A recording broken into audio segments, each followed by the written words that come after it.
In what seems like a previous lifetime now, I was very involved with a group called STAT, Stop Teenage Addiction to Tobacco, which I actually started. And we were trying to fight the white-collar drug pushers of the cigarette industry and prevent them from marketing their products to children. And we had a big conference one year. We had hundreds of people there, and I introduced my very good friend, Dave Altman, who is now Executive Vice President of the world-famous Center for Creative Leadership.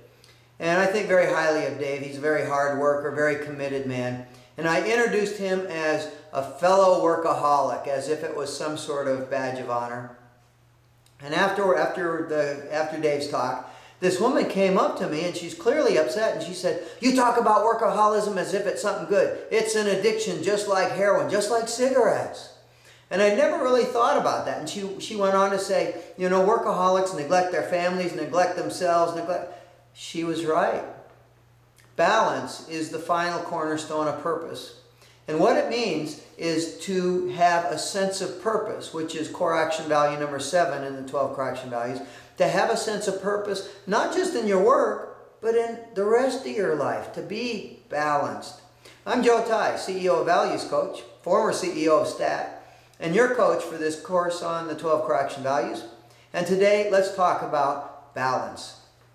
Mary Kay Ash, founder of the Mary Kay Cosmetics Company, she had an executive job which she quit because there was so much pressure on her to neglect her family, neglect herself, neglect God in her eyes, and put everything into work. And she wanted to start a business where first and foremost, women could put their priorities as God first, family second, and career third.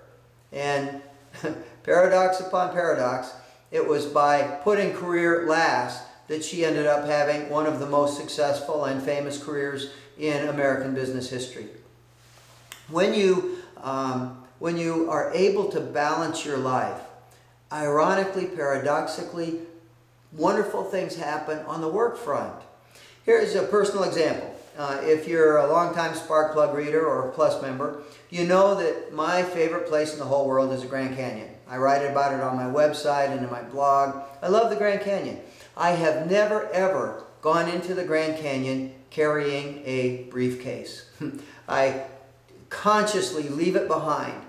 And yet I'll tell you, the very best ideas I've had for books, for articles, for business activities, for pretty much anything else, some of my very best ideas have come precisely when I'm not trying to think about something else. I'm enjoying the canyon. I'm trying to enjoy the journey through this incredible place. Sometimes you hear CEOs of big companies talk about how important it is for balance, and they want their people to be balanced. They start a health club, and they tell people to go home, and yet they set a terrible example themselves. They are the last ones out, first ones in. They would never go to the health club. They don't take care of themselves. They have no balance in their lives.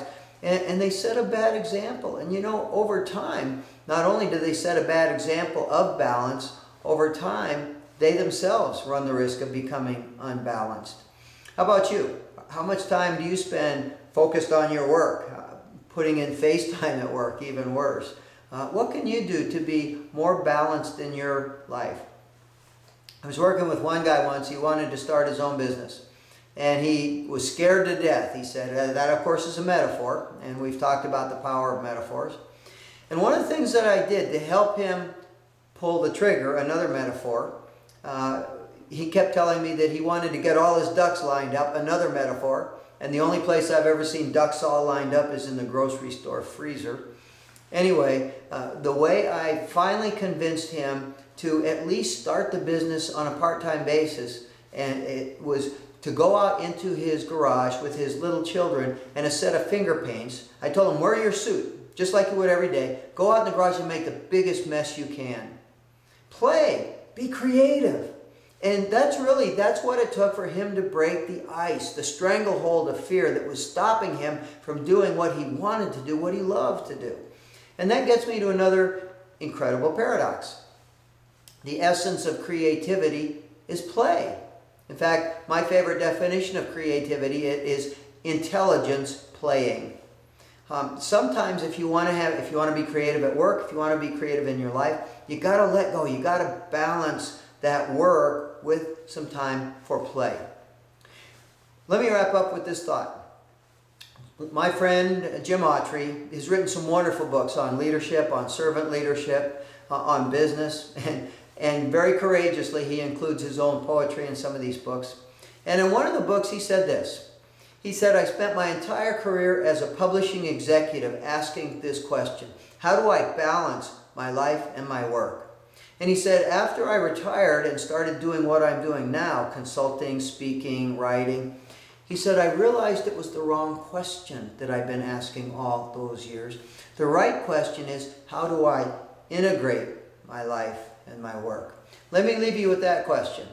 How do you balance all the things you have to do? But then move beyond that. How do you integrate so that there is a seamless whole between your work, your family life, your community life, your personal life?